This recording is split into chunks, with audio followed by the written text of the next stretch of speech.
Well, hello and welcome to the Daily Brew, the devotional where every day we have a new brew of coffee and we see what God is brewing for us in the Bible. Yes, it's cheesy, but it's true. And today is day 37. You join me in Auckland. Great to have you here with me as we continue our Bible in a Year devotional. If you're joining us for the first time, I encourage you to go to day number 1 at the start of the playlist and the podcast and start from day 1 so that you can read the Bible in a whole year. Today, day 37, and we're continuing on in our scriptures. I'll read them to you. They're also in the descriptions of on every platform as well. Let's have a look at them. Psalm 18, 37 to 42, Matthew 24, 32 to 25, 13, and Job 38, 1 to 40.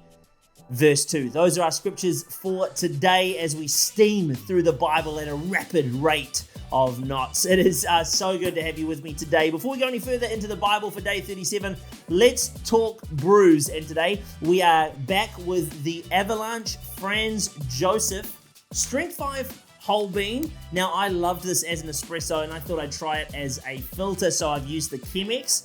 And I am really excited about giving this a try with a lighter flavor profile and a lighter body.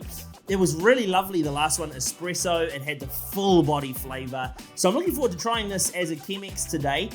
The ratios, you might be asking, as always, 20 grams of coffee to 300 grams of water. The way you work that out, by the way, is you take your grams of coffee for each cup. So this is a 1 cup of Chemex that I've used.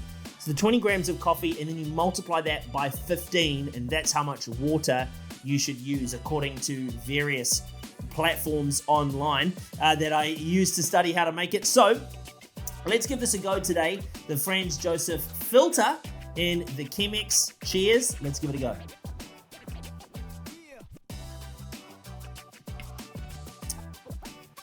Oh, okay.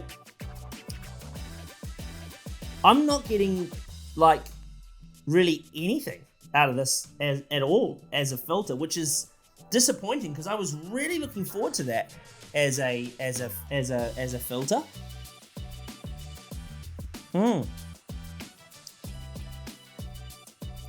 There's a very light acidity. To be honest,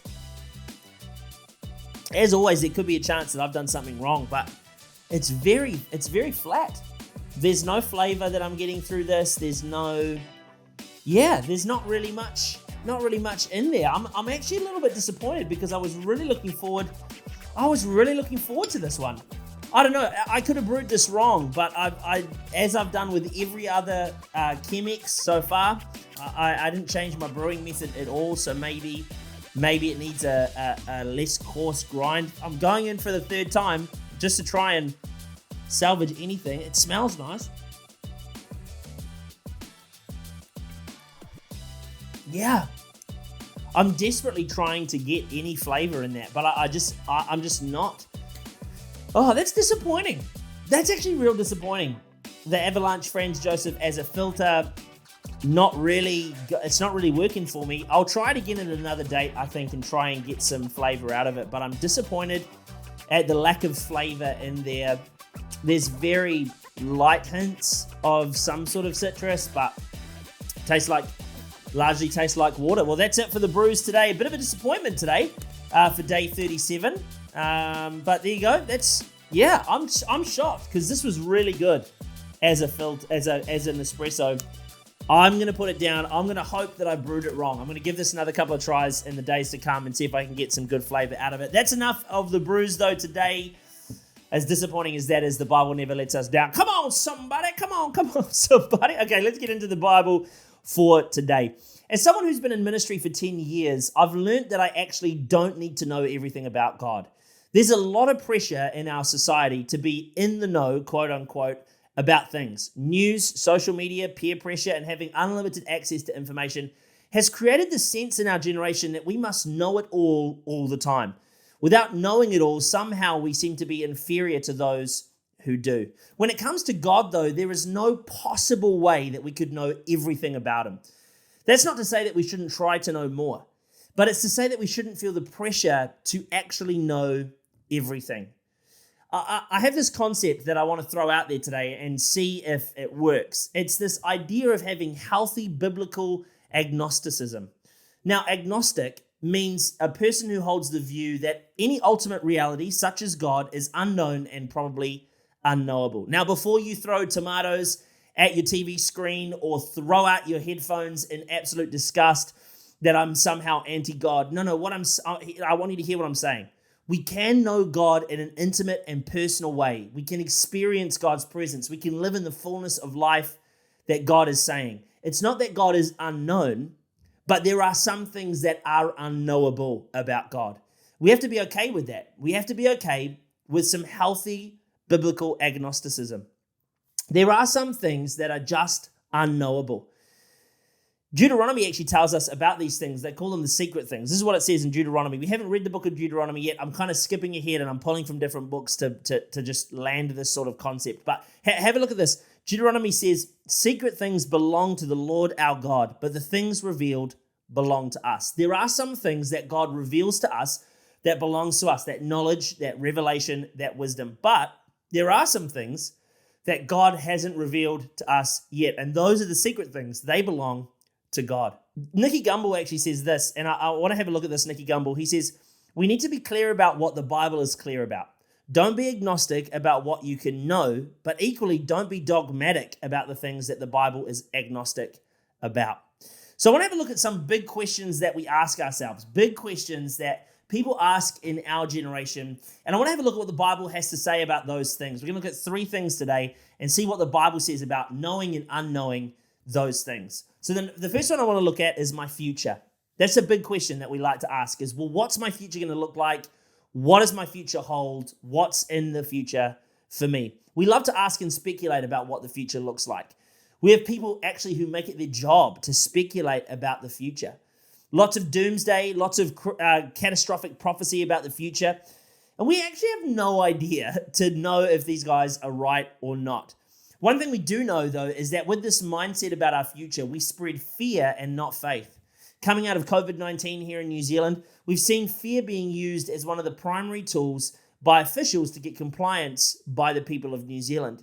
In fact, you could look around the world and you could see that as a common trend. Now, I'm not saying that COVID wasn't dangerous, and I'm not saying that COVID didn't have reasons to be fearful and aware of what could have happened if you had COVID. You know, lots of people have passed away, and it's tremendously sad. I'm not trying to downplay COVID.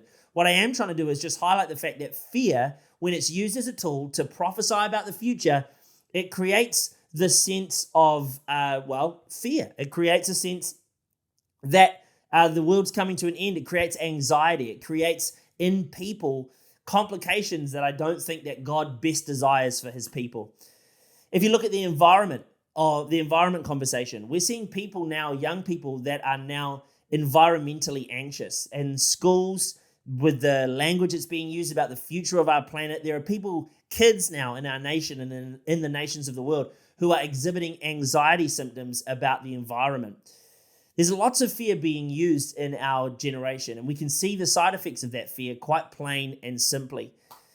So what does this mean for us as Christians? Well, as Christians, we're not meant to be people of fear. We're not meant to live with a fear-based mentality. We're meant to be people of faith.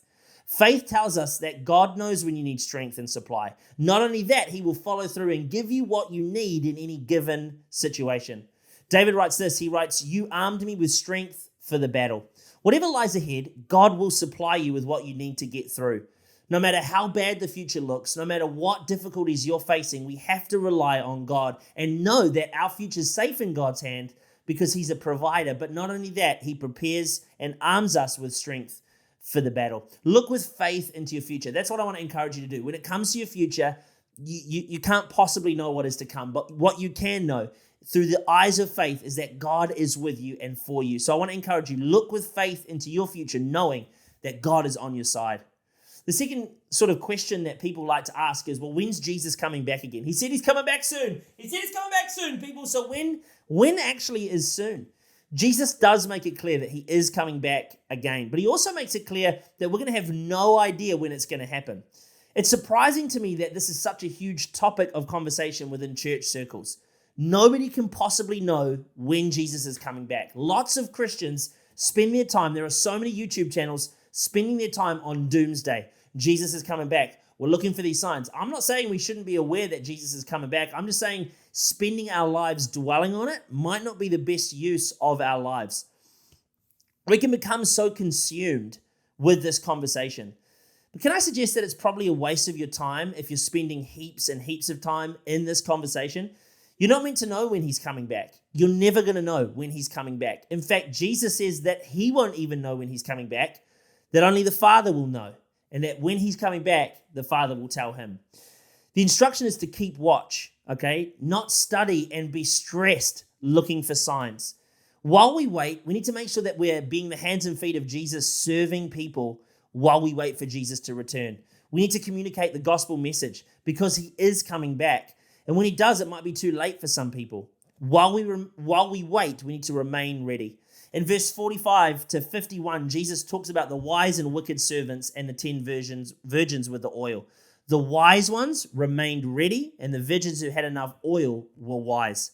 So what I want to encourage you to do when it comes to your future, when it comes to Jesus' return, you're not going to know when he's coming back, but we do know that he is coming back. So remain ready, love God, and love people. The third question that I want to look at today is God and suffering. Why does God allow suffering? We keep coming back to it. It's a common theme, and this is something we've talked a lot about, particularly through the book of Job. And you can't really talk about much else without having that as your anchoring point in the book of Job. It's a question that keeps coming back time and time again. There are so many other questions that the book of Job raises without answers. One of God's complaints against Job's friends is that they've spoken words without knowledge. Instead of being okay with what they don't know, they try and explain the suffering. If we do this, we're speaking without knowledge, and this doesn't help us or the people we're trying to help.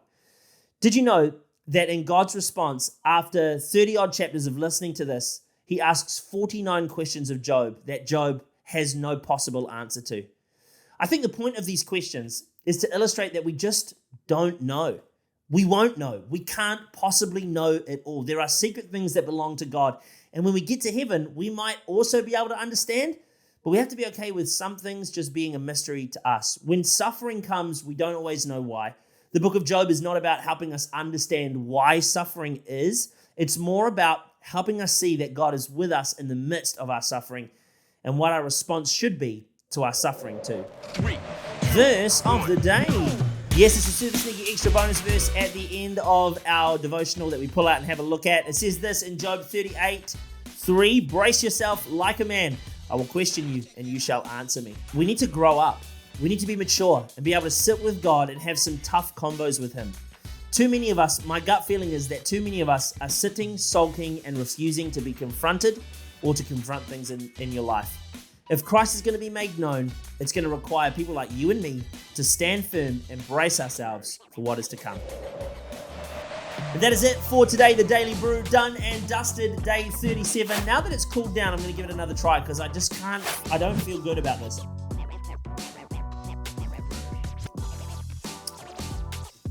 At a slightly lower temperature, at the length of time it's taken to do this devotional, it's the lightest citrusest flavor you can see. What I'm going to do is I'm going to do a plunger tomorrow with it. That's what I'm going to do. I'm going to do this as a plunger tomorrow. I'm going to see if I can get any flavor out of the plunger. Otherwise, I'm going back to the espresso just to redeem the Franz Joseph. Thanks so much for joining me today. Guys, we are on the journey of reading the Bible in a year. Day 37, done and dusted. Thank you so much for joining me. I'm praying for you that God is speaking to you through these scriptures. As always, follow, subscribe, click the bell on YouTube. Rate this podcast. Do everything you can to get the word out. Feel free to share it with people who you think is going to benefit from it. It's never too late to read a Bible in a year. The year just starts on January 1st, but this could be the start of someone's new year. So share it with someone. Put it on social media. Tag me at Harry Slade NZ. I'd love to repost as well. Hey, if it's the start of your day, have a great rest of your day. Unless it's the end, good night, sleep tight, and we'll see you tomorrow for another day on the Daily.